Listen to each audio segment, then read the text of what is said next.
Pledge of Allegiance. I pledge allegiance to the flag of the United States of America and to the republic for which it stands, one nation, under God, indivisible, with liberty and justice for all.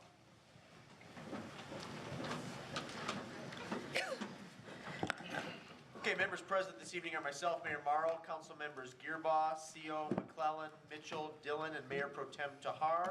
From City staff, we have City Manager Campbell, Clerk Royal, Treasurer Bennett, DPW Director Fordyce, and Wastewater Treatment Superintendent Skull. The rest of you who are in the audience this evening, we welcome you and we encourage you to sign in the back to my left. You have 4 additional items in front of you this evening.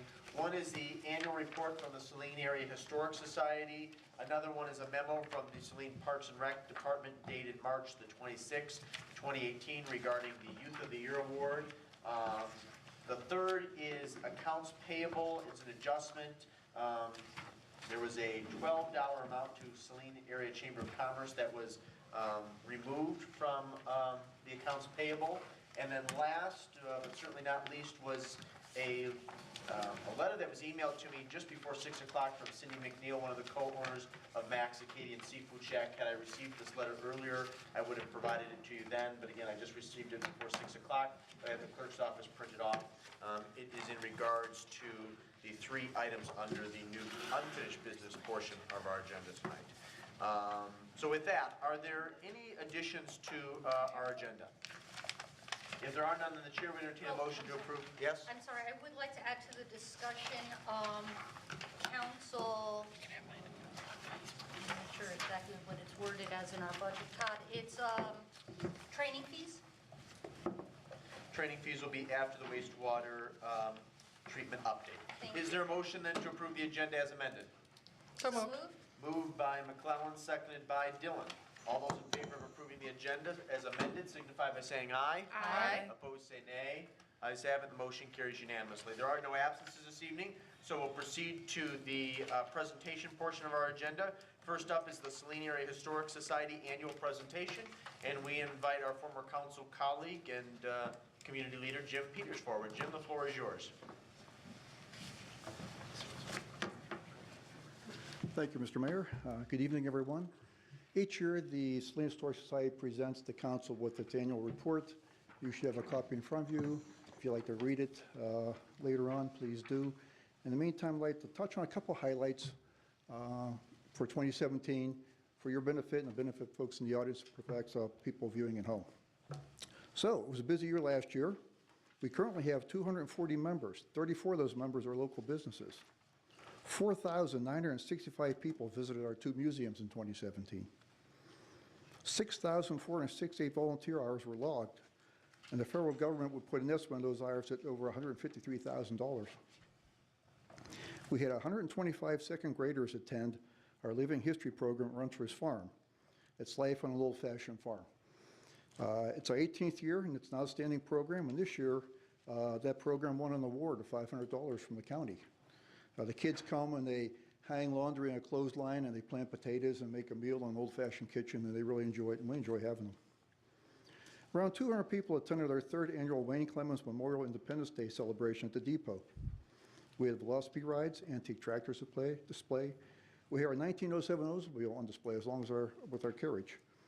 Kids games, and everything was free, and this is an event we hope to grow in the next coming years. 2,200 people visited the farm as we participated in the US 12 yard sale. It's our 10th year for doing that. We had 21 vendor booths. So that's 2,200 people in 2 days through the farm. It was quite an attendance. 3,100 pounds of vegetables were produced in our farm garden, and all these were donated to food gatherers. In 2017, we added QR codes to our building, so now you can take a tour with your smartphone, read the QR code. Hundreds attended our Harvest Day celebration. We hosted Saline area players, had a hayride, traditional crafters, a blacksmith, and there are many farm displays which included our hogs, sheep, geese, chickens, and even a calf. Around 150 people attended our Christmas on the Farm. It's a 3-day program. They decorate the farmhouse like Christmas would have been back in 1920, 1930. They have live music and crafters. If you've never been to the farmhouse at Runter's Farm, you should take the time and go. It's really well done. We open on May 5th, and the farmhouse will be open every Saturday along with the farm. The Historic Society held 6 educational lectures at the library in 2017. We attracted over 130 people. We provide 6 historical lectures every year. 144 new objects were acquired by our collections committee in 2017. Objects like railroad items, farm tools, things like that. We now have 3,286 objects for an approximate value of $164,000. The name of the Depot Museum has been changed to Saline History and Depot Museum because it houses much more than just train history. It also has an awful lot of town history. We tend to rotate our displays every now and then to keep it fresh and keep things new. We hosted the Tuesday's Farmers Market in 2017 at Runcher's Farm. I understand the market will be relocating to a new location. It's a nice farmers market, and wherever they go, I hope they do well. In 2017, our society was contacted by an historical society in Saline, Scotland. Yes, there's 2 Salines in the world. They call it a fief over there, a village or a fief. And their Saline is spelled the same as our Saline, but theirs is an Anglicization of an old Gaelic word that means large mountain. So they were the village by the large mountain. Anyway, we're in a program right now where we're exchanging historical and cultural information between the 2 of us. So it's kind of a mini historical sister city thing that we got going. It's been a lot of fun. So as always, I'd like to thank the city for all their help and the DPW for all their help, and thank them for allowing us to be stewards of those 2 fine museums. And it's a job we take serious and we enjoy doing. And if anybody would like to join the Saline Historic Society, just Google Saline Historic Society and give us a call. We would love to have you. Very good. Are there any questions? There are questions for Mr. Peters? Jim, thank you very much. All right. Appreciate your time this evening. I also want to extend our thanks to your 2017 Board of Directors, those who contributed to this report. We really appreciate all that you do to preserve our history and to share it with younger generations. Thank you. It's a really very active marvelous thing. society. So, thank you. If there's nothing further regarding the annual report of the Saline Area Historic Society, then we proceed now to the Youth of the Year nominees. And I believe I'm going to be joined up front by Councilwoman McClellan, who is the council liaison to the Youth Council, as well as Jody Roberts, who is our staff liaison.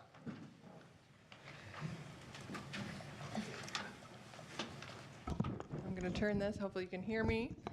I'm going to read this little information about the Saline Youth of the Year Award.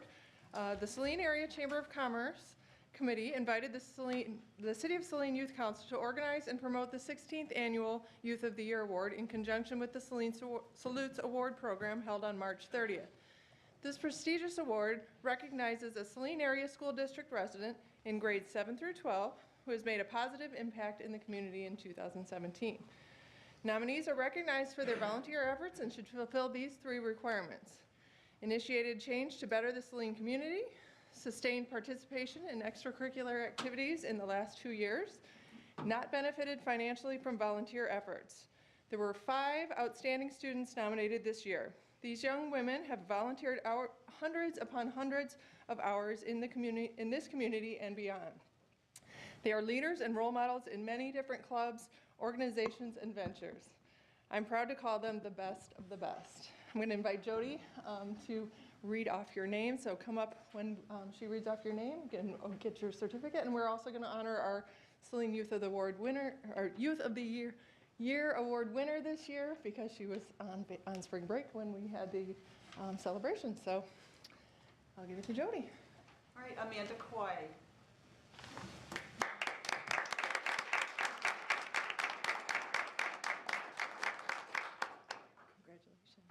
Congratulations.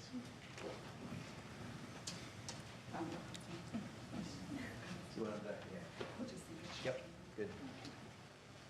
All right, Jane Burnett.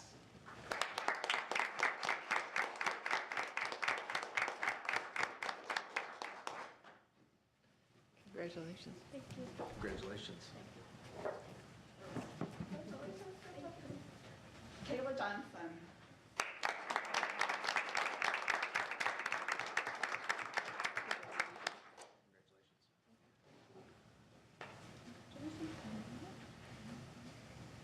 And Jordan Levi.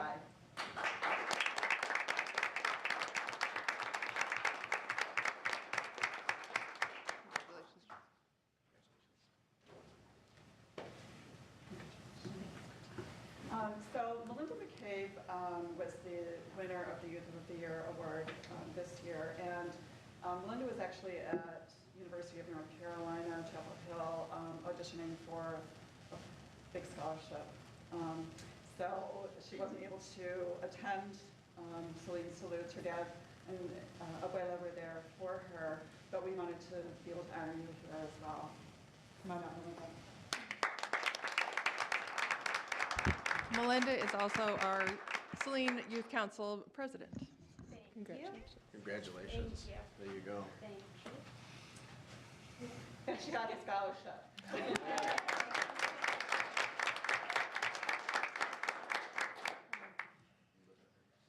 Open your awards there. Congratulations.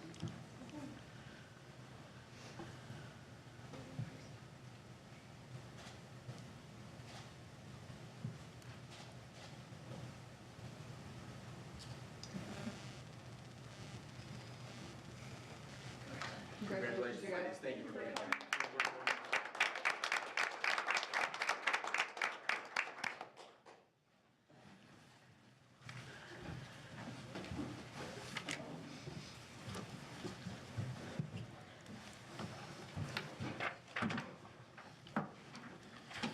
Okay, moving on in the agenda, we come to citizen comments on agenda items. Under the Open Meetings Act, any citizen may come forward at this time, make comment or question on an item that appears on this agenda.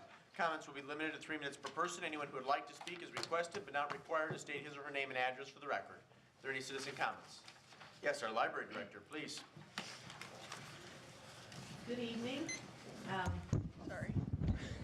Sorry. Oh, Oh, it was a test. yeah. Oh, It's fine. okay. Yep. Hello, I'm Mary Ellen Mulcrone, Director of Saline District Library, and I want to thank you for the proclamation for National Library Week, which is April 8th to 14th this year.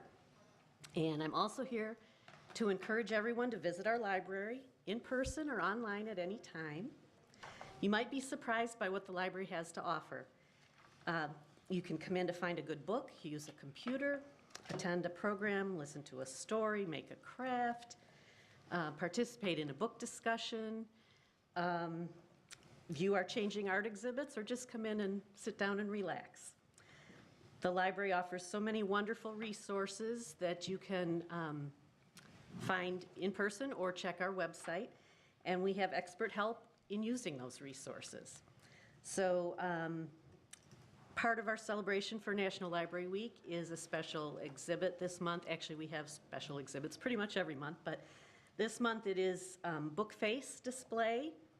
And so come in and take a look at that. It's kind of fun. You can also enter your own book face, and there's a contest going on through the month of April. So I hope to see you at the library. Thank you. Thank you, Mary Ellen. Appreciate your attendance this evening. We appreciate those comments. Thank you.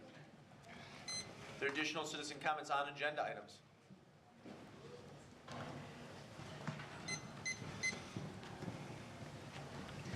Hi there. Just leave that off.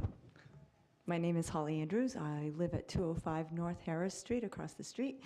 And I am the director for Saline Main Street. I am just addressing the vote tonight concerning the food trucks policy and the Article 3 amendments to Ordinance 798. I was able to go out and poll the restaurants in downtown to get their take. And incidentally, tonight I received a letter, I believe that you got in email. I did make some hard copies, so if you would like them, We actually happy have, to. I actually distributed hard copies, Holly, but Oh. it's your call. Sure. Happy to share. What I did was, one thing that I found is that everyone I spoke with is in favor of fellow small business and supporting growing the community here in downtown Saline. They shared the notion that increasing destination businesses here can be mutually beneficial for the existing downtown businesses as well as visiting vendors. But they did share some issues and concerns. Most of the concerns were addressed by your amendments in Article 3. But also they wanted me to be clear that our downtown establishments always have to be the priority when we're inviting vendors and visitors and food trucks into the downtown, especially the D1 district, that their success is always going to be Saline Main Street's primary objective for all our efforts to develop the local economy and invite other businesses to enter the district.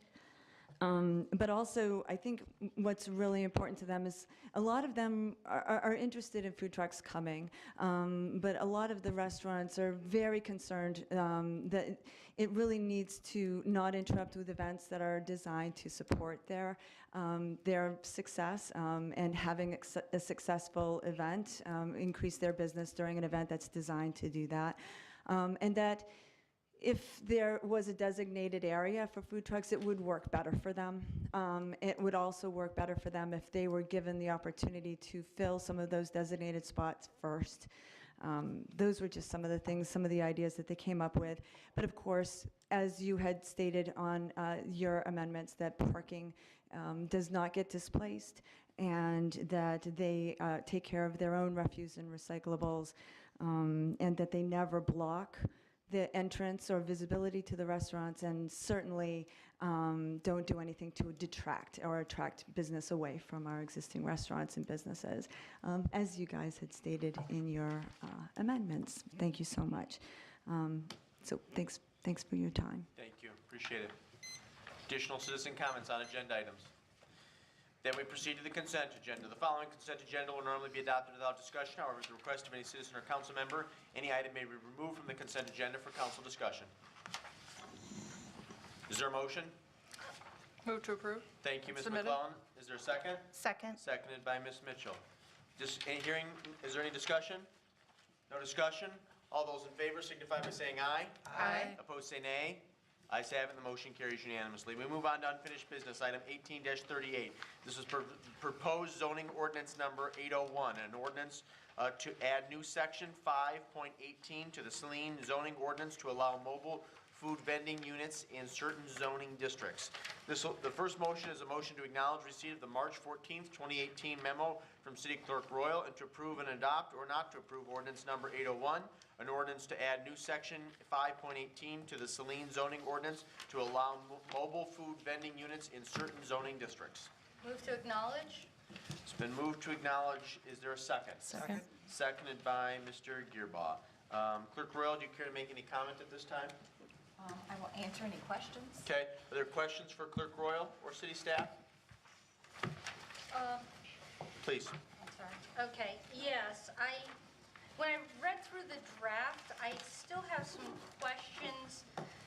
There seems to be some ambiguity, and I'll look back to the red line draft if anybody wanted to make note of it. That under definitions, a mobile food vending unit has now been revised to mean a vehicle with a self-contained kitchen. Are we defining what a self-contained kitchen is, or is that a defined term somewhere as to what that is? It was, there is certain guidelines that require it to be a food truck, and to be able to make the food in the truck is part of what makes a food truck what it is. So like the Lions make popcorn, or one of them makes popcorn, the other one makes ice cream. Those aren't food trucks, those are just trailers. Those would not be required to get a permit for a food truck license. You have to actually be cooking the food in the truck in order to be considered a food truck. Is that what you're asking? I think so. So then, a truck that is just peddling its wares does not fall under this ordinance, correct? Correct. And does not have to abide by our rules? Well, for, say, if it was Lions or Kiwanis, those are addressed as in the events for, and also for Celtic Festival. Celtic Festival has food vendors that come every year, and that is defined in the, I believe it's the next one, saying that these are allowed to have the vendors as they have previously had them. Okay. So, okay, I think I've got two parts of that. So then going back to my original part, an ice cream truck, it would be allowed to peruse our community? The problem with ice cream trucks is that it has to have a certain decibel, and the decibel levels is always what seems to be the biggest problem with the ice cream truck, because under the noise ordinance, they can only have a certain height, and that's what seems to be the biggest problem with that. Okay. Because I've had that question in the past. Okay, And they don't obviously want to go through the neighborhood without playing the music. right. Okay, so then I'm going to pick the next part of my question, which I think we're just sort of in pieces here, just so I'm clarifying. So then, food wagons that are just, once again, peddling their wares, like Kiwanis, things like that, are not subject to this? Not for the ones that have previously operated within the city. If you had a new person who came in, say they're going to make cotton candy, and they hadn't previously been under our grouping of approved people who come in, then they would have to come to the city council and get approval for that, because they are not a food truck. They are just a transient merchant. Okay, so then anyone that is currently, that in the past has participated in like Celtic Festival or any of the downtown festivals is exempt from this? Yes. Yes, that's what I understood it to be. So, but if, for those events only, correct? Yes, for the events that we, every year that we approve through the community event applications. Okay, so are they providing that in advance? Like, say Celtic Festival wants to have a grilled cheese truck year after year. Are they providing us that in advance of an event? No. No, I So don't. then how do we know, like, if they haven't participated in the past, they're just going to be sort of grandfathered in, but then they're not allowed to participate outside of that festival without being licensed? Correct. Okay.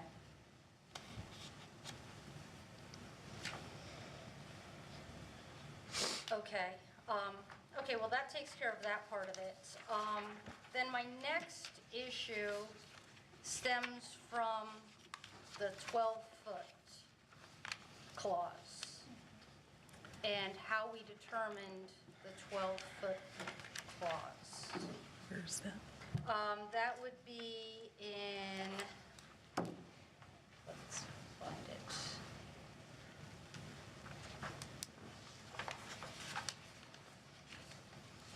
I'm sorry, I'm just going off of my notes, not off of the document, because they were notes from a previous version.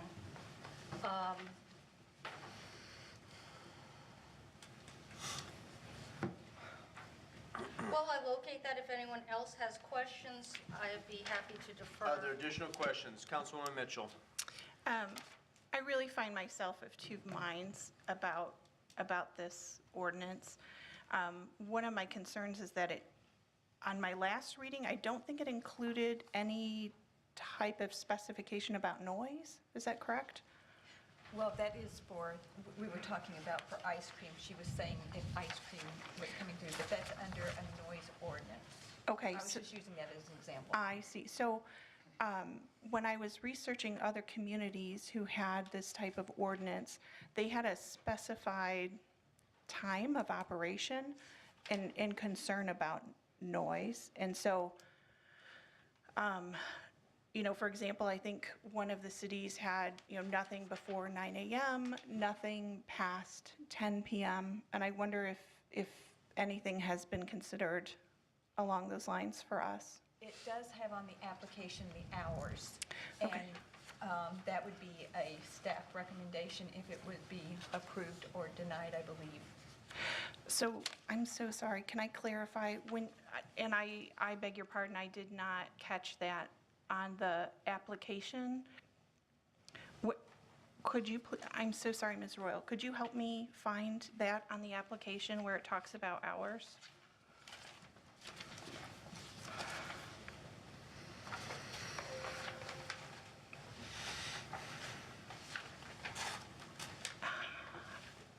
Jump in if you Okay. Oh, dates and hours of operation. It's like the 6th or 7th line down. Yes. Okay, so how that would work is say a food truck were going to come and they would write down the hours that they're intending, and it's up to city staff discretion. Okay. Does that leave us with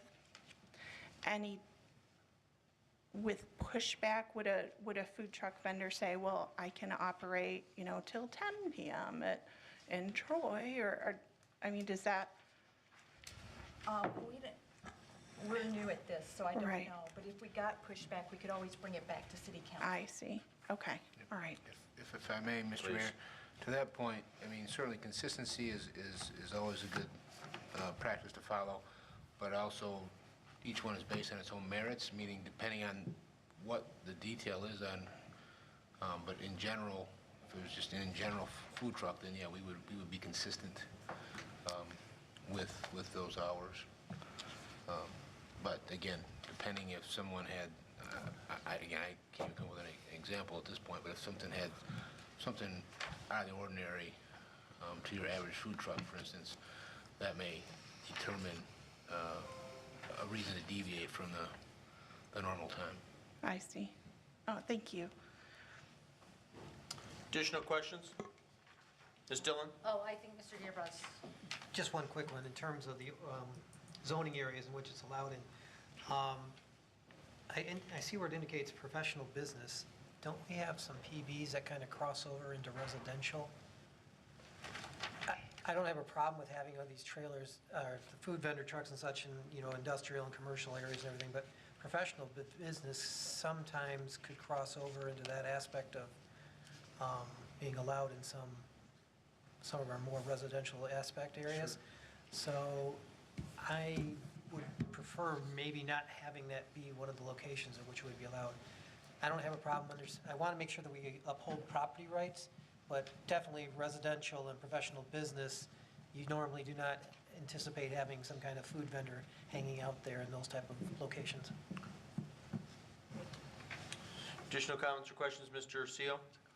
In the D1 district, where is there private property that they might be employed on? That would be the, most likely the Key Bank property, for instance, the large parking lot. And then potentially, I'm just looking at vacant private parcels, potentially the gravel parking lot on Hall Street, that's privately owned. And theoretically speaking, the portion, the adjacent portion in parking lot 1, the portion, I guess, what I would commonly refer to as kind of that foot, if you will, that extends in, that's right behind the chamber building offices, that little piece, that small little alcove or extension is parking, that's privately owned. So not a lot, but there are those opportunities. Okay, thank you. Additional questions? Ms. Dillon? Okay, just going back to what I had mentioned earlier, that if you're looking at the ordinance, it would be in Section 3, subsection B, and it refers to a 12-foot clearance on the side of the mobile vehicle unit where customers order and pick up food. This 12-foot clearance space shall not be within a parking space required for the primary use of the lot. I'm not sure how we're regulating private property use and where that 12-foot came from.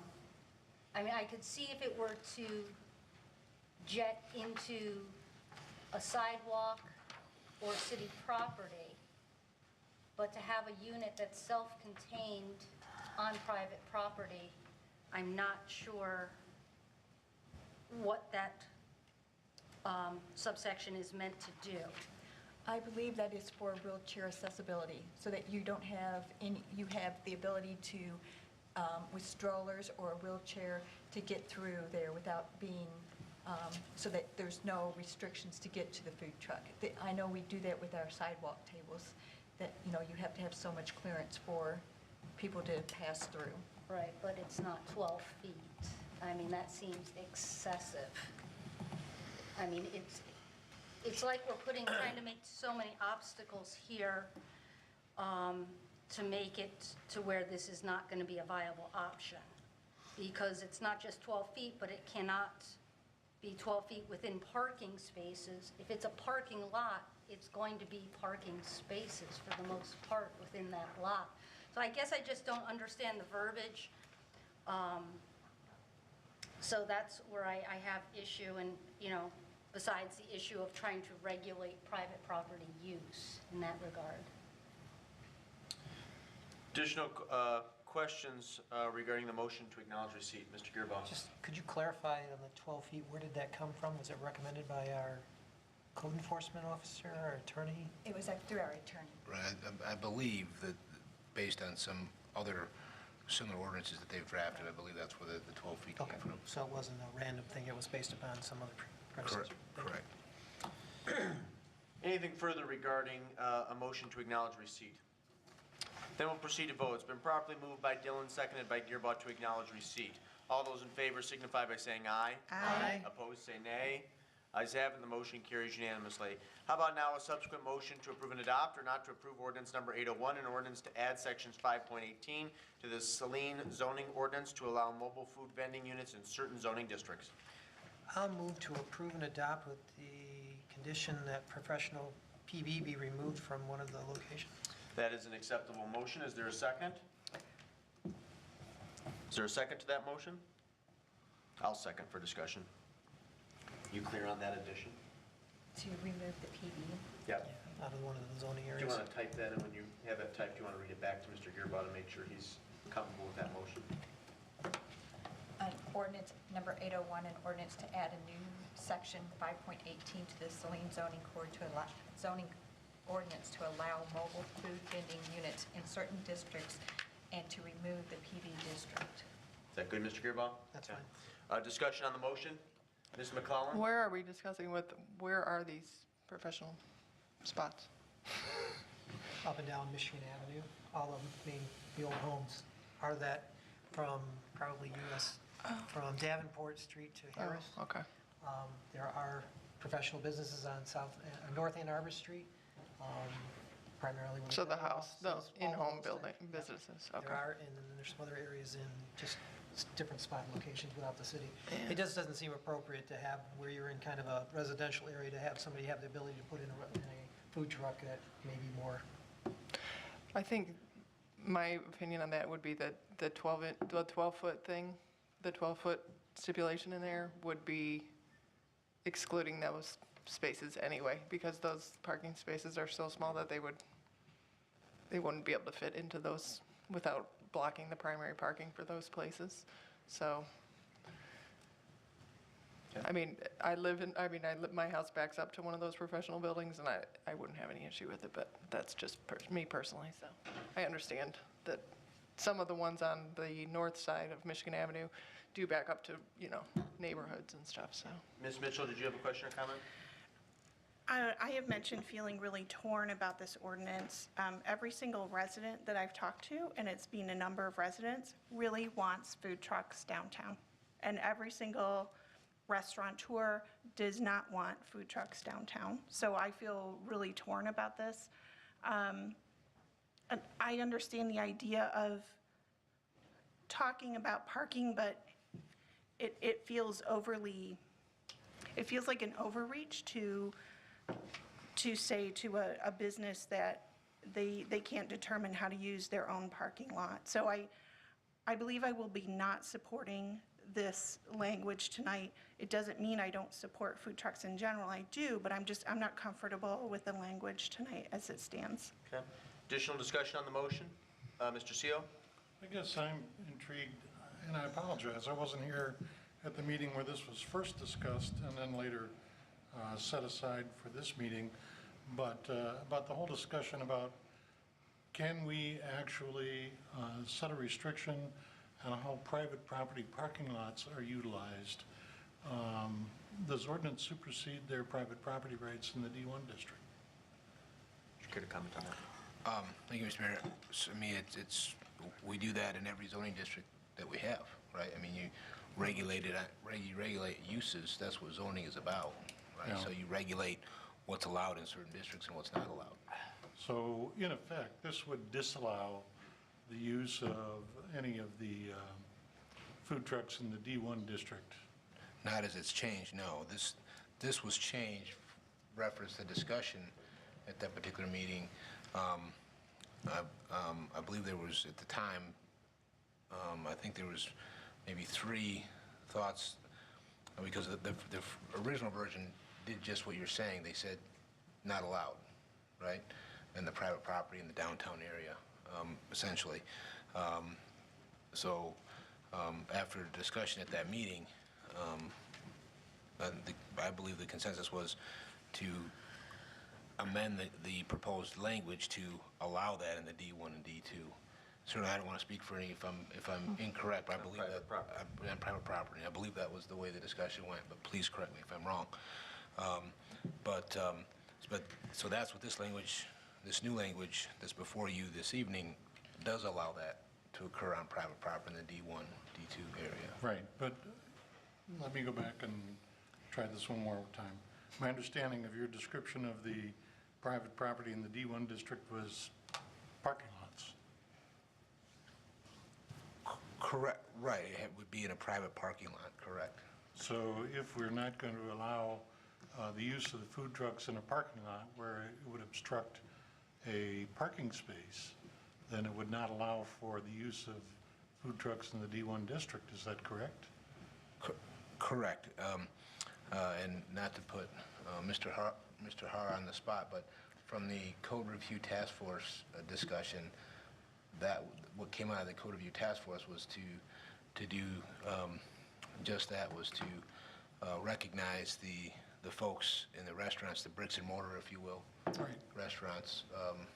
Right. As I recall, it's some months ago now, but the discussion was, first of all, not to be using public parking, public areas for the food trucks, and that the preference was not to allow food trucks in D1 and D2 at all, except during special events like Summerfest and Oktoberfest, during the festivals.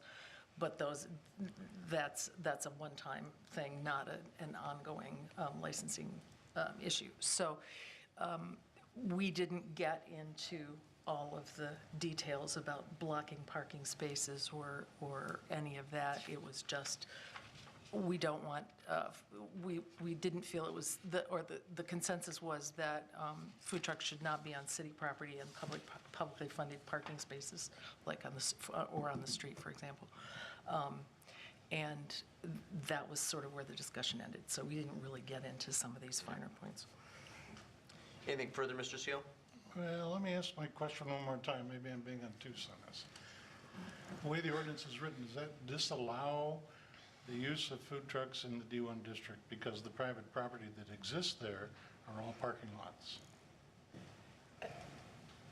My thinking would be no, because there is no parking requirements on those private properties downtown, because there's a special district within there that doesn't require parking. The C1 area downtown does not require parking because of basically that main downtown area, yes. Format right now is D1. Yeah. It's D1 now, but And D2 a on large the portion of that outskirts. section, because of the way the ordinance is written, they never required parking when you redeveloped those buildings because they knew there wasn't parking available. So you couldn't put a restriction on those buildings at that point. So there are lots and stuff uptown that potentially could have vending trucks on them where this parking issue of 12 feet isn't going to apply to it. So may I ask one more time then, why was it that we came back and put the D1 allowance on private property in? Because it eliminated the right to use your private property. Oh, okay, thank you. Additional questions? Ms. Dillon? So just for clarification, with the current restrictions as written in the draft ordinance, would we be allowed to have food trucks in the Key Bank parking lot, in our public lots as they stand right now? I mean, excuse me, I'm not sorry, let me rephrase, in the privately owned parking lots downtown? Yes. with the 12-foot restriction and such, this is still going to, because what I don't want to do is create an ordinance that serves no purpose. Because if it's not going to allow food trucks there, then there's no purpose in having this. And so are we allowing them in these spots? They will meet the criteria to go in there? At like the Key Bank lot, Saline Automotive, those places that are there, you know, theoretically the car wash, those are all private properties in that area. Are they going to meet the criteria? Mr. Mayor? That would be my understanding. So, Please, Mr. Mayor, yeah. may I? So, I had the same question Mr. Seo did. And looking at this again, is the key to this the primary use? Is that like a zoning term? So the parking spaces, which are parking spaces in the Key Bank lot, are not parking spaces by zoning by definition in the zoning code as the primary use of that lot? Is that what we're tying ourselves up in knots about? Do you want to comment, please? Well, I think we had put this together so that it could go into Key Bank. And I think you're looking at the 12 spaces or the 12-foot length as a negative, where we were trying to make it into a positive. No, yeah, and my we're question is not about the 12 feet. I'm fine with 12 feet of clearance for customers and their dogs and their strollers.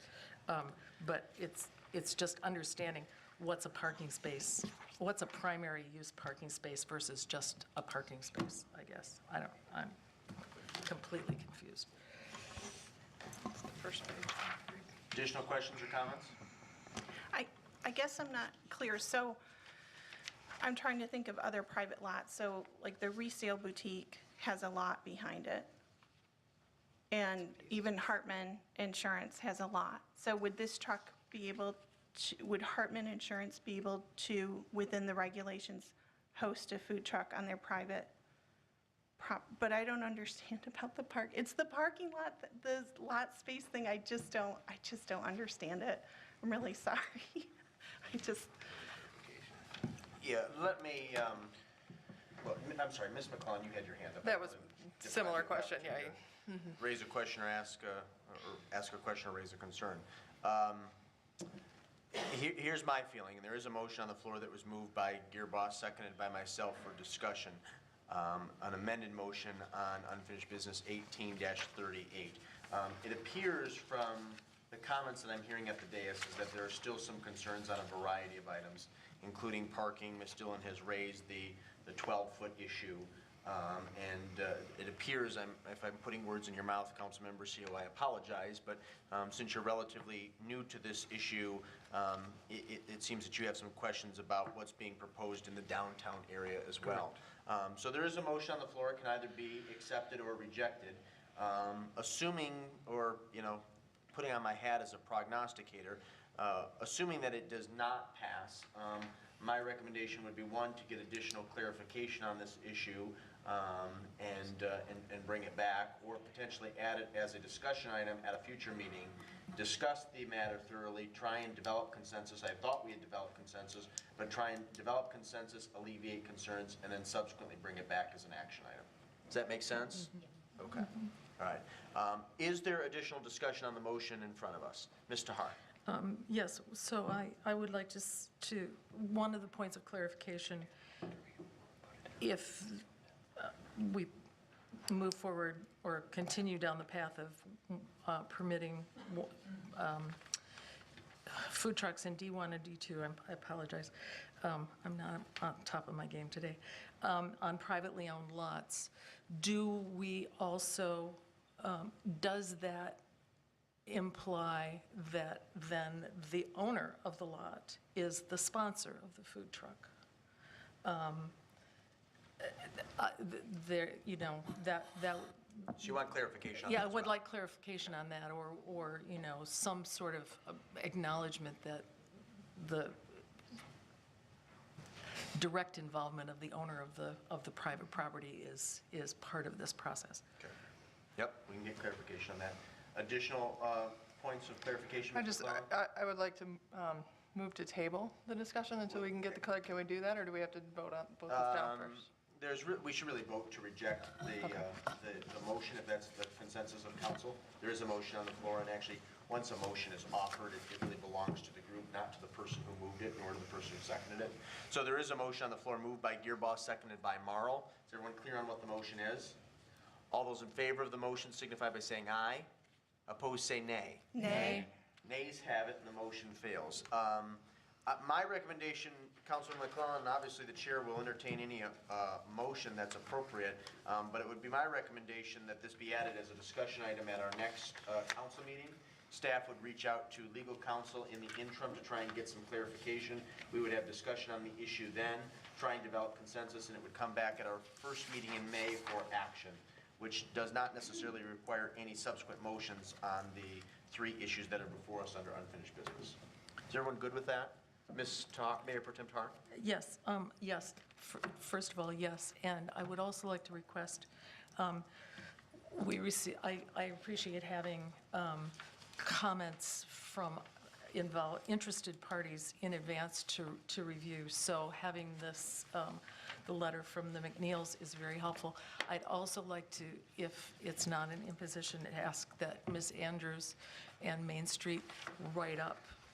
It was very helpful to hear what you had to say, but I'd like to see it written out so that I can reflect on it a while in advance. That would be really helpful for me. And ladies, if you want to disseminate to your members, in particular business owners and property owners in the downtown, that if they would like to chime in on this issue, one, they're welcome to write to us. Second, they're welcome to attend the next council meeting. Because it will be a enumerated agenda item, they'll have an opportunity to speak to the issue at both the beginning and end of the meeting. Okay? But if you'd please confirm, it will not be an action item at the next meeting. We will simply discuss it, hopefully develop consensus, and then vote at our first meeting in May. Okay? So the record will note that unfinished business item 18-38, 1839, and 1840 will be moved to the next council meeting on April the 16th as a discussion item at the end of the regular agenda. We move on now to new business. Item 18-64. This is MERS Defined Benefit Plan Adoption Agreement.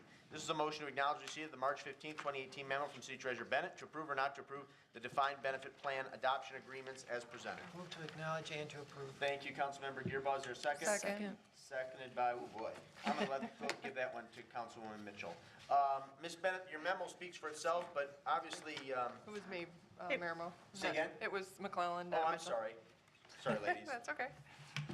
Chair stands corrected. It was McClellan who seconded the motion. Ms. Bennett, do you care to comment on your memo of March the 15th? Just briefly for the record, that this is as approved by the unions, a 1% contribution for the remaining employees that are in the defined benefit. They will have a 1% increase, and then because the unions negotiated it, the staff members will also follow suit. So effective July 1st, the employees that are impacted by the defined benefit, which is 36 of our it's under half of our full-time employees at this time, they will contribute up 4%, an additional 1% for a total of 4%, and then next July, they will also contribute an additional 1%, which would be a total of 5% that the employee is contributing to their pension. So and the savings for this year was a $19,000 savings, so there's just a savings to the city that the employees are picking up. And it's 36 of our 60-some employees that this will impact. The rest are on a defined contribution who are making their own match 5 to 10% as it is. Every drop in the bucket helps. Absolutely. Thank you. Questions for our city treasurer? Mr. Seal. I guess I just have a general question. I don't believe this impacts me personally, even though I am a participant in the MERS defined benefit pension plan. It has no financial impact on you. I didn't think so, but I mean, I don't want anybody to take a circular argument that because I participate in the MERS defined benefit plan, that this somehow might. But you're not a contributing employee, so I'm not the one that makes that decision, but there is no financial impact on your benefit by this vote. Okay, I just wanted to make that statement, that I am a participant in the MERS defined benefit plan. However, this is an entirely different matter. Right. That would not benefit me directly. Duly noted. This is Thank you. for current employees only, and would have that impact. Additional questions for Ms. Bennett? Treasurer Bennett, thank you. Appreciate your work on this. Any subsequent discussion on the motion? Then it's been properly moved by Gearboss, seconded by McClellan, to acknowledge receipt and to approve. All those in favor signify by saying aye. Aye. Opposed, say nay. Ayes have it, the motion carries unanimously. We move on to new business item 18-65, 2018 Truck or Treat Community Event Change. This will be a motion to acknowledge receipt of the March 15, 2018 memo from City Clerk Royal to approve and waive or not to approve the changes to the 2018 Trunk or Treat Community Event. Move to acknowledge, approve, and waive. It's been moved by Mayor Pro Tem Tahar to acknowledge, to approve, and to waive. Is there a second? Second. Seconded by Councilwoman Mitchell. Clerk Royal, do you care to make any comment of your, regarding your memo of March the 15th? No, this is a community event that was approved previously in November. The only changes is that they're closing the street, so it needed to come back to council for that change. Very good. Seems pretty innocuous. And I was unable to attend this event, but I heard just marvelous things about it, and I understand attendance was just spectacular. So, are there questions for the city clerk? Ms. Dillon? With closing the streets, does that mean that we will no longer have access to Lot 1? No. Are you going to be able to get? May I come up and answer questions? Please, we'd be delighted, Karen, if you made a comment about this event and address the question that was raised by Councilwoman Dillon. Hello, everyone. Thank you. Karen Kerrigan, Main Street Board member, also a downtown business owner. With the Trunk or Treat, we were in the Key Bank parking lot, which is very small, we realized, with the amount of people. So we decided to see if we could go close off just the street. But it'll be, do you have the map in front of you? Okay, so if you look off to the side with the little fire truck there. Right. The little fire truck is kind of the roadblock where they could still come up to and park into the city parking lot 1, which is between the Hensel and the Pineapple House, right? That city parking lot 1. So they still have access to that parking lot, yes. Okay, so you will. So we will close have prior- it blocked off, probably half that block, maybe? I'm not good at measurements, but. Roughly yes, half. roughly half that block. So then the kids can do their donut on a string. We're looking into a photograph booth, so a kid could, do the dress-up fun stuff in the photo booth. That kind of stuff, sidewalk chalk. And then they can go through the Hartman Insurance alleyway and back into the parking lots, and then go into the Key Bank. I'm still looking on the going out towards Michigan Ave like we did last year and up the sidewalk, or if we just have them go in and do one big loop down and back up and out the Hartman Insurance. I'm trying to think of the kids, trying to keep them safely inside a parking lot, try to keep them away from the streets where there's I guess traffic. that was my So, concern. yes. Is sort of the flow of this now, Yeah. because you're going to have traffic on a street with a lot of pedestrians that are going to be going from the street. Are they going to know to get up onto the sidewalk? And, Well, I hope their parents are there to help them. well, yeah, But usually the there's parents are that. more clueless But than then the there's, kids. yeah, so it's in I this just want area. to make sure that we're keeping things safe, but at the same time that we're not blocking full access to Lot 1. Nope. Because with losing the Key Bank area, you're going to need all the parking you can get. Right, yeah, no, that's still open. And then is it Hall Street right here? Yep. Yeah, the one-way, so they can still go in the one-way and out, down Ann Arbor Street north. Right. To head back to Ann Arbor. They can also come up the Ann Arbor Street, turn left into the parking 1, and then park. So that'll be open. Then you have the side off McKay, so that'll still be open for parking. No, that's fine. Yep. Like I said, I just wanted to make sure there was full access. I know when we've Yeah. done summer music, Right, sometimes we yeah. get blocked. the one side of that parking lot. Oh, no, I'm gonna entrance go to where you could only kind of come out. Right. There's been, and so I just wanted to make sure. So that was my only issue with Great. it. Very good. Nope, we're going to keep it open. Additional questions? Karen, thank you. Appreciate Nope, your leadership thank on you, this. everyone. Is there subsequent discussion on the motion? Ms. Mitchell? I'll be supporting this. I was a participant in last year's event. It was spectacular. I think part of the value of this event is that my understanding of the crowd that was there was those suburbs outside of Saline that might not always come to downtown Saline with young kids, and I felt like I was seeing a lot of new faces, and I'm super excited about this year's event. Very good. If there's nothing further, then we'll proceed to vote. It's been properly moved by Tahar, seconded by Mitchell to acknowledge receipt, to approve and waive. All those in favor signify by saying aye. Aye. Opposed, say nay.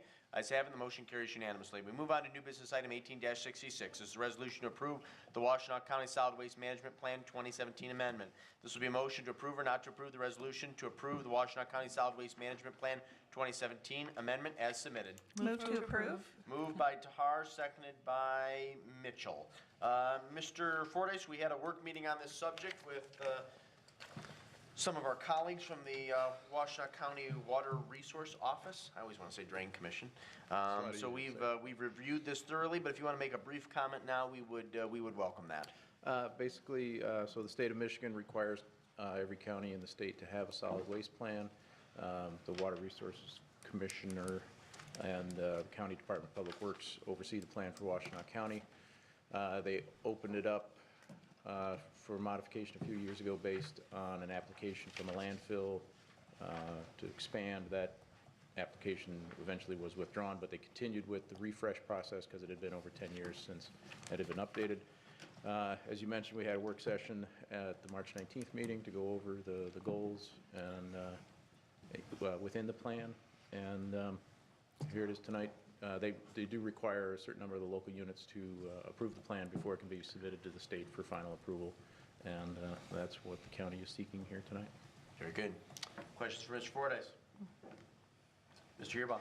You know, again, we mentioned tonight at our work session about the whole consideration about the problem with recycling and the fact that China and everything, and we are going to be reconsidering our waste management.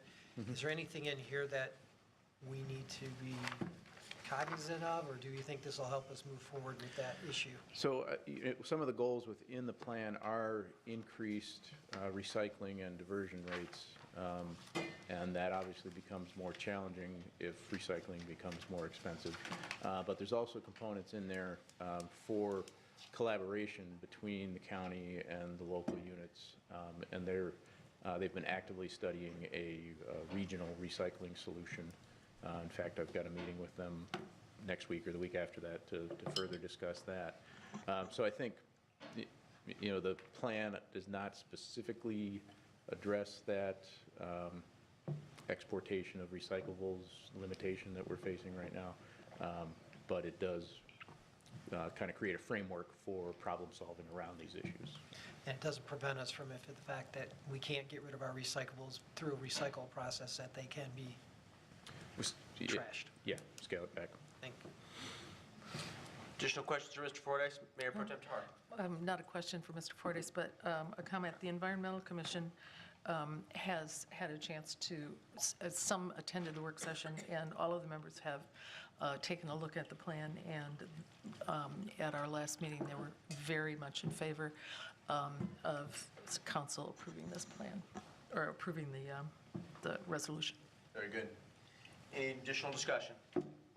Thank you, Mr. Fordyce. Then we'll proceed to vote. It's been properly moved by Tahar, seconded by Mitchell to approve. All those in favor signify by saying aye. Aye. Opposed, say nay. Ayes have it, the motion carries unanimously. We move on to new business item 18-67, Mays Consulting and Evaluation Services Payment Number 2.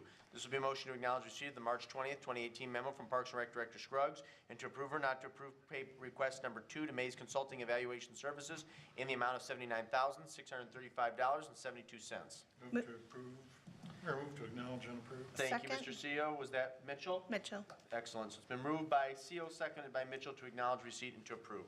I know that Director Scruggs is not here. Mr. Campbell, the memo speaks for itself, but do you care to make any additional comment?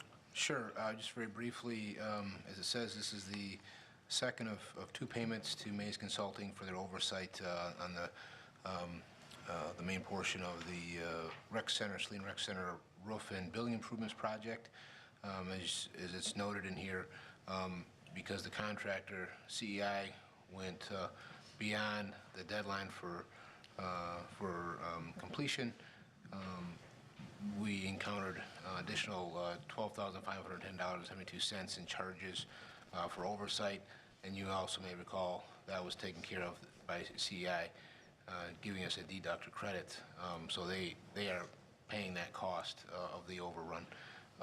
So having said that, I can tell you, and I know Ms. Scruggs said it all the times that she's been before you all with pay requests, that we've been extremely satisfied and happy with the outcome working with Mays and the quality of work that they did in providing that, not just the design, but obviously the oversight of the project. Very good. Questions for Mr. Campbell? Discussion on the motion. It's been properly moved by CO, seconded by Mitchell, to acknowledge receipt and to approve. All those in favor signify by saying aye. Aye. Opposed, say nay. Ayes have it, the motion carries unanimously. Thank you, Mr. Campbell. We move on to new business item 18-68, proposed ordinance number 803, an ordinance to amend Chapter 18 of the City of Saline Code of Ordinances and to add Article 8 to provide for the abatement of dangerous building conditions and to provide penalties for violations. This will be a motion to acknowledge receipt of the March 29, 2018 memo from City Attorney Curcio and to approve and adopt or not to approve proposed ordinance number 803, an ordinance to amend Chapter 18 of the City of Saline Code of Ordinances and to add Article 8 to provide for abatement of dangerous building conditions and provide penalties for violations. Is there a motion? Move to acknowledge, approve, and adopt. Thank you, Councilwoman Mitchell. Is there a second? Second. Seconded by Councilwoman Dillon. This was an issue that we previously discussed. In the absence of Attorney Curcio, Mr. Campbell, do you care to make any comments? We'll do our best to answer questions. Okay. There are questions for our city manager? We'll start with Mr. CO and then move to Ms. Dillon. Do we have a construction board of appeals? Yes. Yes, we do. They only meet as needed, and so, but yes, essentially, whenever there's somebody's, for instance, appealing a building code, the Michigan Building Code, which all municipalities have to use now. So if there's, and since this is related to the building code, you would want those specialists, right, involved. So that's why they are part of this particular ordinance, that they would, I think it's an automatic appeal just so they can go through it and make sure that that the building does, in fact, need to come down. Thank you, sir. Ms. Dillon, did you have a question? That was my question, but I'd also like to piggyback on it about when there's an opportunity to appeal a CBA decision, is that cost burden on the appealer, not the city? Well, there would be some costs because they would go to circuit court. So there would be some cost to the, and we could ask for those to be paid back, but I don't recall that it specifically says whether or not that we can request legal fees to be.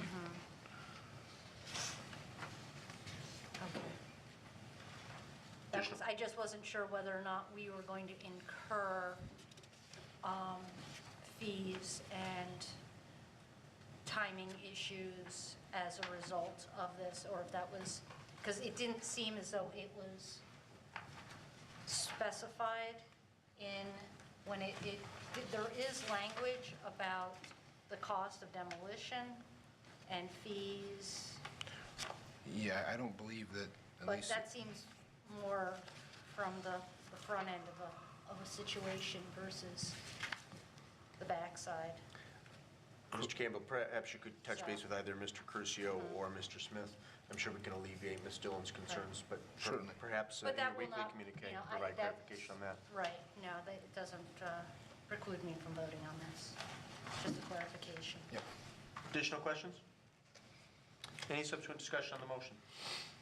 Well, let me just say, as I mentioned before, I think this is an important tool to have in our tool belt, if you'll excuse the pun.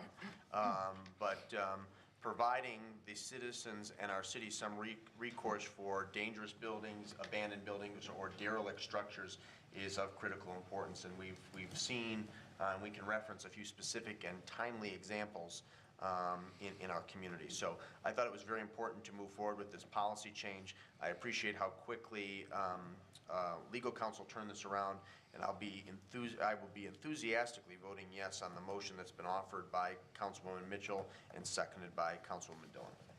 Mr. Gearbaugh.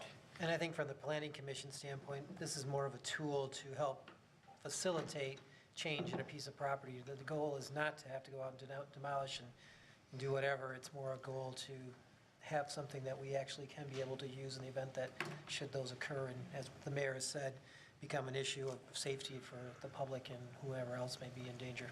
Very good. If there's nothing further, then we'll proceed to vote. It's been properly moved by Mitchell, seconded by Dillon, to acknowledge receipt and to approve and adopt. All those in favor signify by saying aye. Aye. Opposed, say nay. Ayes have it, the motion carries unanimously. Last action item of the evening is new business item 18-69. This is FY18 equipment purchase. This will be a motion to acknowledge receipt of the March 29th, 2018 memo from DPW Director Fordyce, and to approve or not to approve amending the FY18 equipment budgets for the following: Public Works adding $219,300 for water, adding $71,450, and to sewer adding $45,550, and to authorize or not authorize the purchase of equipment as submitted. I'll move to acknowledge receipt of the memo. Okay, is there a second? Second. Seconded by Councilwoman Dillon. Been moved by Gearbaugh, seconded by Dillon. Mr. Fordyce, do you want to comment on your memo of March the 29th, and then we'll entertain any questions that council members have? Yeah, first, in the motion, the sewer amendment should be $35,550. So, I'm assuming that change can be made without objection. Well, actually, we're not to that portion of the motion yet, so change noted. Great, thank you. So we had some opportunity to talk about this during the budget work session prior to the meeting. So essentially, what we're proposing here is moving purchases that were proposed for the FY19 budget to the FY18 budget via budget amendment to take advantage of the projected surplus in this budget year, and this is one of the tools that were used to balance the proposed FY19 budget. So to keep FY19 balanced, we either need to approve this method of budget amending and buying them in 18, or start eliminating equipment. So that is the strategy. Take advantage of this year's surplus, keep next year balanced. The equipment proposed is sort of a continuing. We had a number of years where equipment purchases were deferred, pushed off. In recent years, we've been getting more aggressive with our equipment replacements and catching up on that backlog. And now this year, we're also looking at a couple pieces that are expanding our equipment inventory with an eye towards the development that is occurring. With Huntington Woods Phase 2, we are adding about 3/4 of a mile of streets there. With Maple Oaks, there's 1/4 of a mile of streets there. The Maple Cove will be private streets, and the potential Grand Saukwa development on Maple, still a few years down the road, but that will add roughly 2 miles of streets. So,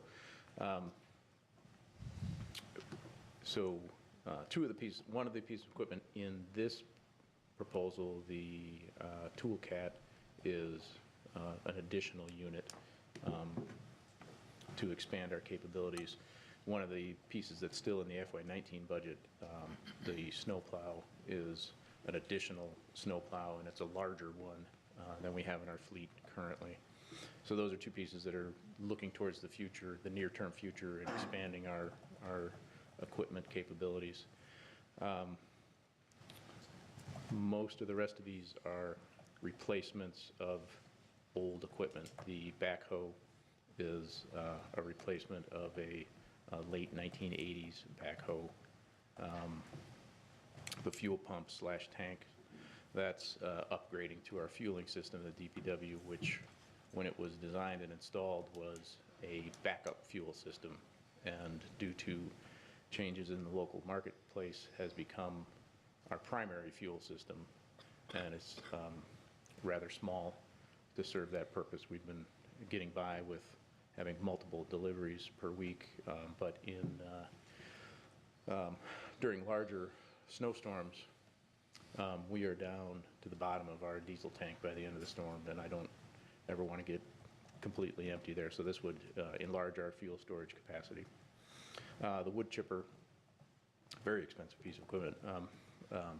That's replacing a unit from, I think it's a 95 or early 90s, and that has served its purpose, and if it's going to continue in service, needs some significant repairs and parts replacements to keep going.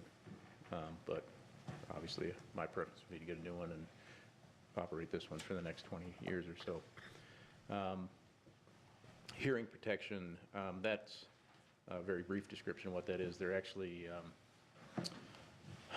communication headsets. They both provide static hearing protection, active hearing protection, and the ability for voice communication in noisy environments. So we frequently operate, like when we're repairing a water main break, we have our Vector running to control flow. It's an extremely loud machine when it's in full operation, and you have a person down in the hole, you have people watching the banks, and you're trying to communicate with that person down there. It's a difficult process with the amount of noise that's going on. So this would both protect our workers in terms of the hearing, but also provide communication in those noisy environments. Batwing mower, that is an existing piece of equipment that is also, I forget how old that one is, but it's also in a situation where it needs significant repair if we're going to continue. And that's our primary, that's our large area mower. It's 16, 18 feet wide, and that's what we use to mow the majority of our parkland. And there's a variety of smaller equipment that's lumped together in here. There's some chainsaws, weed whips, pavement saws, you know, some of the smaller bits and pieces that we use pretty much on a daily basis. So that's the equipment. Within this strategy, and we talked about this a little bit at the work session, because of the short timeline left in FY18 and the long ordering process for some of these pieces of equipment, in addition to requesting the budget amendment, I'm requesting the purchase authorization at the same time, which is a little bit different than our normal procedure. Normally, we approve a budget, then I get the specifics of each piece of equipment with a detailed, to the penny quote, and come back to council for final approval on that. What I'm saying here is that we don't have time with most of this equipment for that final approval, so long as we follow purchasing policy and meet this budget, that these purchases are authorized, so we can go forward. For example, the toolcat, the standard delivery time frame for a toolcat is 60 to 90 days. And as we sit here, I think we have 87 days left in FY18, so that one needs to be ordered tomorrow. The backhoe, if we're going to be able to buy a backhoe within this budget year, it's going to have to be an existing backhoe on a dealer's lot. So we'll work with dealers who participate in the My Deal cooperative purchasing program, and if we can find a suitable unit for us on the lot from a My Deal contractor, then that's the one we're going to have to purchase, because the delivery window for a backhoe is more like 6 months. So each of these pieces has their challenges in being able to purchase within this budget year. So that's why I'm asking for that purchase authorization tonight, so we can just go whole hog on getting these things. Very good. Questions for Mr. Fortas regarding his memo? Mr. Gearba. As you mentioned tonight, there was a concern about the boom truck or whatever the other truck that you're trying to. Right. So if we aren't acquiring that this year, because of the issue of whatever we need to do it, Right. how are we handling that? That's going into next year's budget? So what I think the resolution of that will be that we'll take the funds for that and designate them or reserve them, I'm not sure what the right term is, for FY19. And then somehow find the additional, once I find out how much the replacement's going to cost, find the additional funds. There's no way to facilitate that purchase in FY18. There's just too long a lead time on that. So potentially, as a result of that purchase, so we could be in, Our surplus will be. we won't have a balanced budget next year either because of that. This could be designated and reserved this year too, no differently. Except, yes, I do know it would make it look like we're buying into fund balance, so that's my question of, we're just buying it this year because it'll look better on the books than buying it next year, which will make it look like we're buying in a deficit mode. Which is, I don't really Mickey actually know Joe's the answer to that shaking his question. head with that. So, I mean, I can see if there's a benefit to purchasing it in this year, moving forward with this. My only concern is, and the other question I had was, you mentioned that most of this equipment is replacing, which is fine, and because we have one-time funds that came in and the additional surplus for this year, I don't have a problem. I do have a concern with buying equipment for potential needs that we think we're going to have, but we don't have. Because I keep going back to the patching equipment that we bought and some of the other stuff that we bought that has not really ever been utilized to its fullest because of our operations. So when I look at buying extra things, I want to make sure we're going to be able to use them and they're not going to sit for a year or two. Even if they are anticipation of something else, we might as well set the money aside and wait until we really know what our aspects are. There certainly is, I mean, with new equipment, especially new, different equipment, there's a learning curve and incorporating it into the day-to-day operations and getting new techniques incorporated into the, I don't know, the work culture is a process, for sure. These pieces, the toolcat, we have a toolcat right now.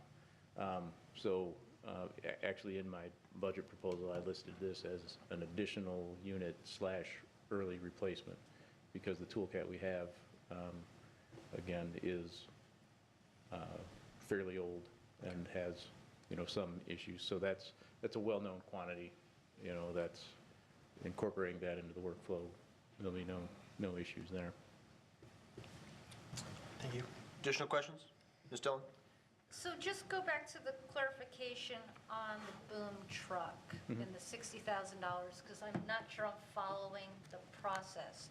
So if we're going to have an additional expense associated with that truck, where is that money coming from? I don't have that answer yet. No, that's. So we're spending money even though we have an outstanding balance for a piece of equipment that's already been ordered? Or is that money, I'm just trying to figure out where that. So we have $110,000 budgeted for the lift truck in FY18. Right. The truck that came in is not the truck we ordered. So we're still evaluating our options as to how to proceed with that. The likely scenario is that we will not take delivery of that truck.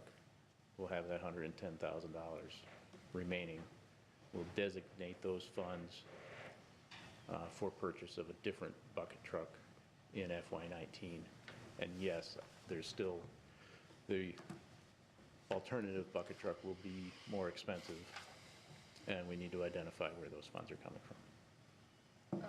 You'll have a definitive answer on that at our next budget work meeting in 2 weeks. And then, as far as these pieces of equipment, is this sort of a need now list? Is this sort of top to bottom priority? I guess what I'm trying to figure out is, and it sort of, I guess, would piggyback on what Mr. Gearboss said, is are these things that we need now? Or are they for, future use? I mean, where are we, I know that you use your equipment till it just sort of like falls apart on the Yeah. side of the road. But I guess that's what I'm just trying to figure out, kind of, are they all in need of being replaced now, or are you sort of expediting the process because there's funds available? So these were all proposed for the FY19 budget. Right. For either replacements or additional pieces of equipment. So all of these things that are on here are things that are either in need of replacement or I think is a good idea to expand our equipment. So there's really only two expansion items here. That's the tool cat, which is only partially an expansion item because our existing tool cat's quite old. And then in the FY19 budget, the plow truck is an additional unit. And again, that's an additional unit / early replacement because our oldest plow truck is nearing 40 years old. So how long that one's going to be around is a question mark. It's a bigger plow truck to expand our capabilities. But that's not part of this list. So we have two items that kind of fit into that expanding the fleet category. Everything else is a replacement, essentially. The pickup plow at the top of this list, when we purchased a pickup truck last year, for budgetary reasons, we didn't get a plow with it. So this would provide a plow for our newest pickup truck so that we can have that plowing capability. The salt insert is a type of salter that we don't have right now. It's a smaller one that the intention of that is to improve our salting capabilities within the municipal parking lots. Right now, we're rolling our big full-size trucks through there, and we have problems getting good salt dispersion without dinging up cars and breaking windows and stuff. So that's the intent of that one. Again, the rest are, particularly the bat wing, the wood chipper, and the backhoe are replacements of old pieces of equipment that are really at the end of their lifespan right now. No, I appreciate how thrifty you are with your equipment and keep it long past its lifespan.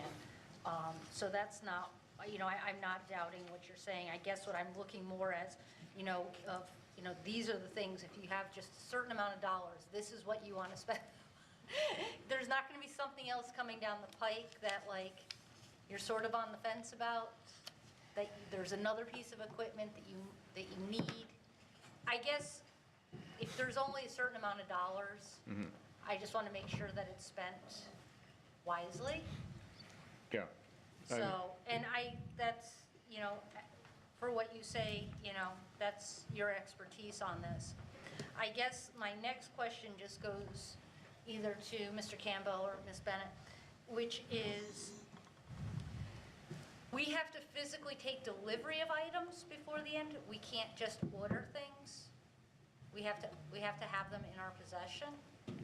To Mr. Gearbaugh's point, to make it look that we budgeted and planned according for this, we need to take delivery by June 30th. Have it in our possession. We cannot just order it. It has to be in our possession on our grounds by June 30th. Now, to Mr. Gearbaugh's point, we can use fund balance. We can designate and reserve fund balance, and then it looks like we're we're reserving these funds for future use. It's just how it's going to appear, and that's the appearance that shows on bond ratings and stuff like that. So that's why I would, not to make anyone inconvenient, not to disrupt the apple cart and turn anything over. It's just that this would make it a clean, and then we tried to pick out, I chose the equipment that I moved into this budget because I thought it was the smaller equipment, and this was done prior to us hearing about the lift truck. And I might add to Jeff's point, the lift truck is an absolutely positive need because our current truck is gonna possibly not be certified any longer. So while we're looking at, what we're gonna weed out, having a vested interest in the people who operate that lift truck, I think it's important that that is a priority. If we're going to weed out some money, I would not suggest we not purchase that lift truck, or we won't be able to do any of our own trimming. And Jeff, obviously, I don't know as much as you do, but I do know that that is an issue. Each year we go to get it certified, there's prayers that it gets certified. And so it's on its last leg.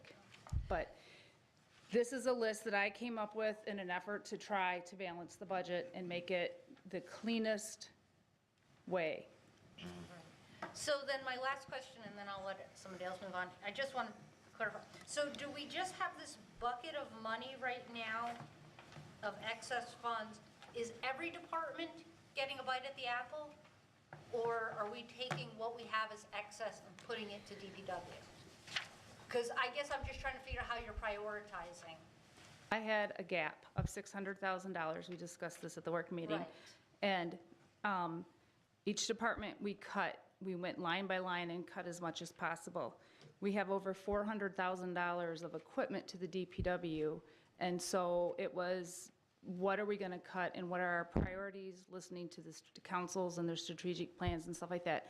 So I didn't go and say each department cut a percentage. I looked at the items that I thought that possibly could be the easiest transition to make this work. There's not a big pot of money. There was a large need, and this is my approach, this is my attempt to try to put it into each year and make it so that it's a clean transition.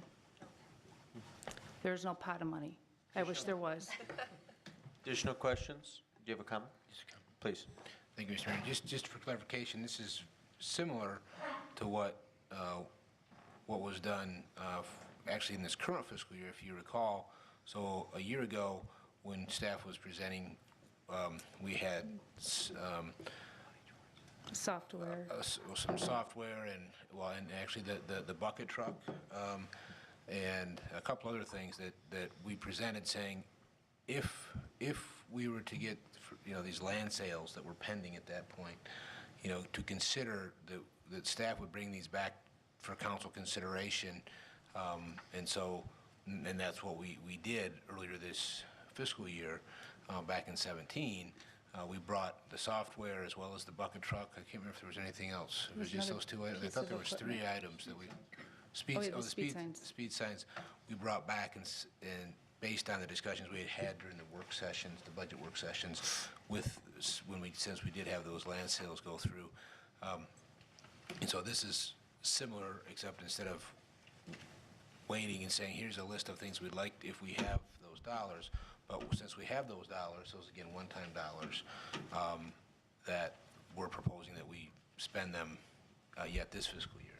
Because if you looked at the projection sheet that we discussed, this isn't an option for next fiscal year, so I went back to the year that there was available funds that I knew.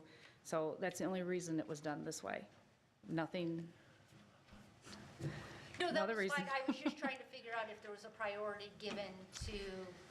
Well, we went through, and I will tell you can ask any one of our department heads, Terry will be the first one to vouch for it. If there was an extra $10,000 or $5,000, $1,000 that we could milk out of their budget, we did.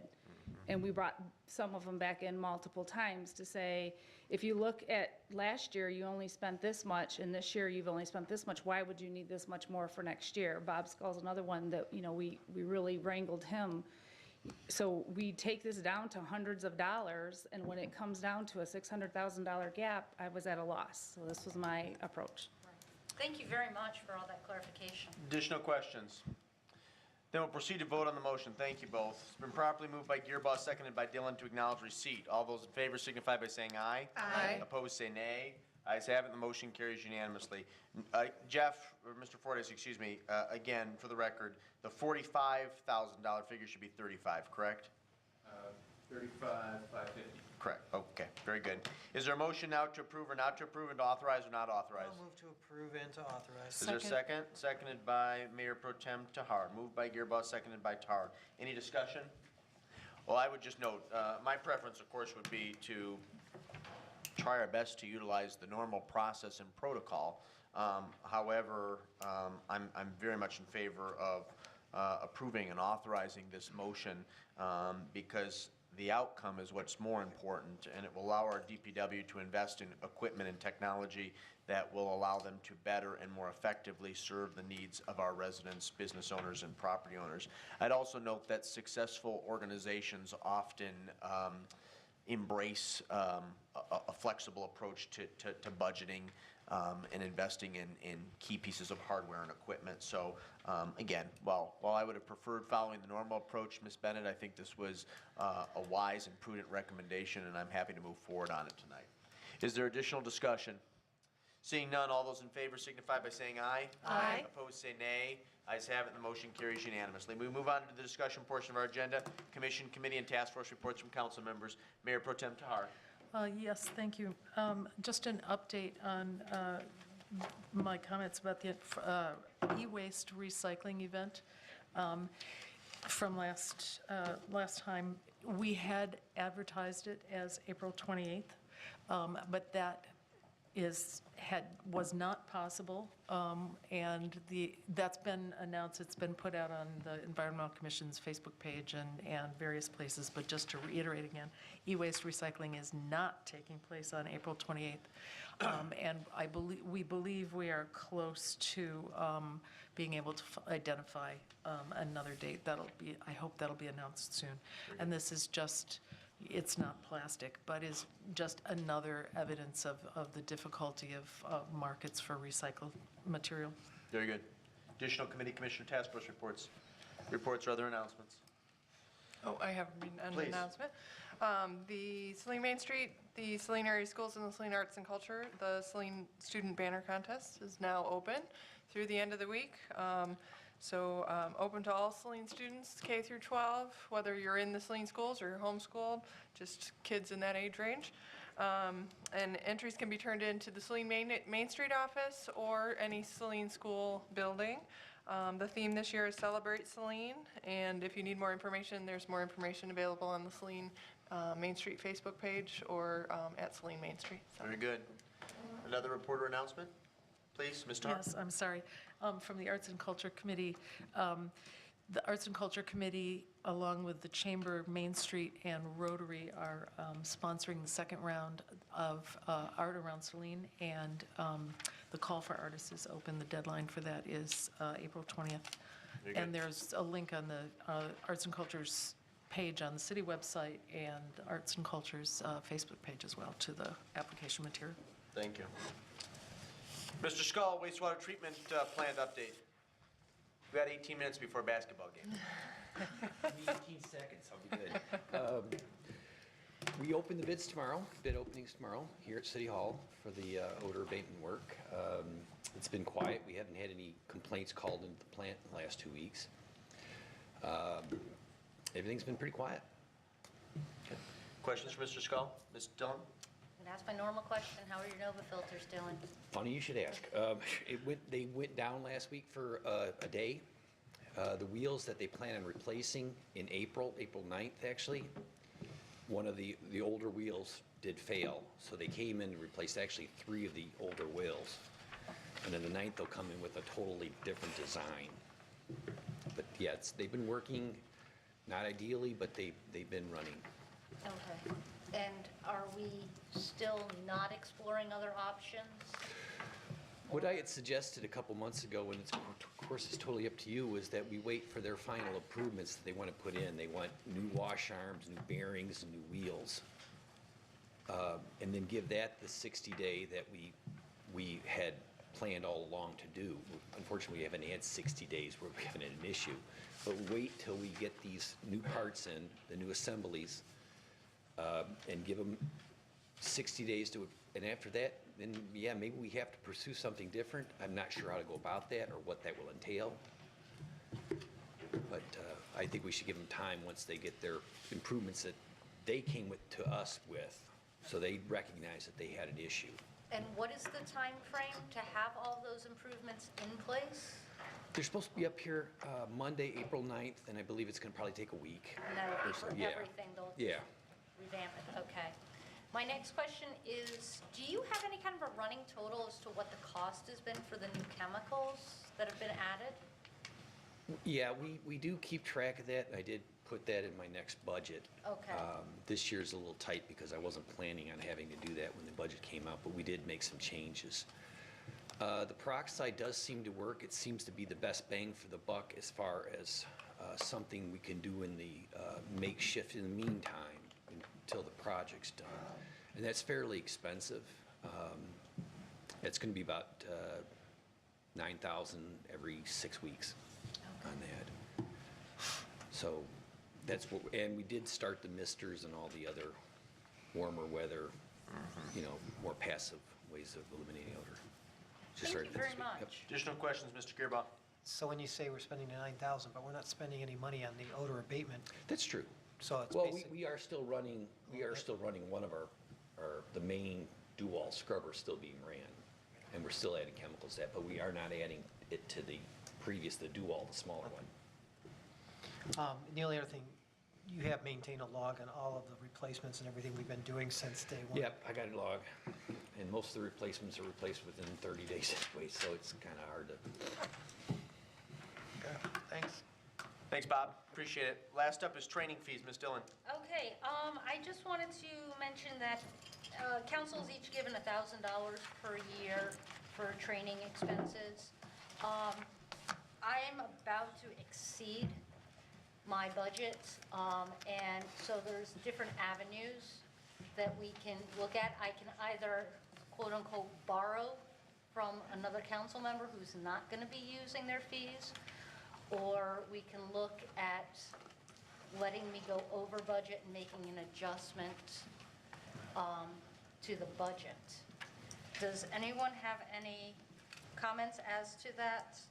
Do you anticipate going over your budget yet this fiscal year? Yes. Okay. Because in order to, the issue comes into play of that the MML convention is actually in our next fiscal year, but in order to register for it to get a hotel room, it has to be done now, and that's going to push me over. And so I'm not sure technically what the best way to deal with it would be. My recommendation, unless there's disagreement or objection from the dais, would be to work with the treasurer's office and identify one or more of your council colleagues who is not going to be utilizing their training budget and utilize some of that. Okay. Thank you. Any objections to that approach? Okay. All right, very good. If there's nothing further to be brought before Saline City Council this evening, we come to our second public comment period. Under the Open Meetings Act, any citizen may come forward at this time, make comment or question to City Council. This public comment period will be limited to 3 minutes per person. Anyone who would like to speak is requested but not required to state his or her name and address for the record. My name is Michael McVeigh. I'm speaking as a trustee of the Saline Area Schools Board of Education in the spirit of trying to stimulate a community conversation.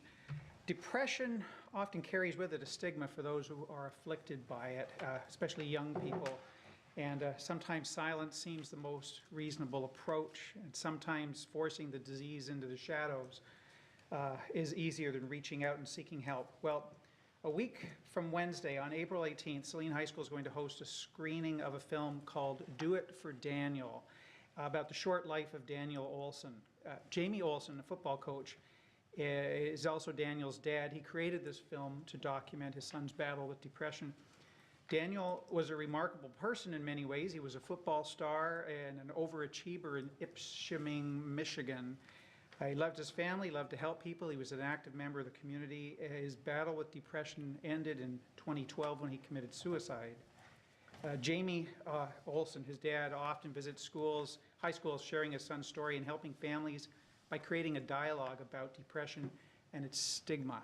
So I'm inviting you, inviting every member of the community through this board to join us on April 18th, Wednesday, in the Ellen Ewing Auditorium at 6 p.m.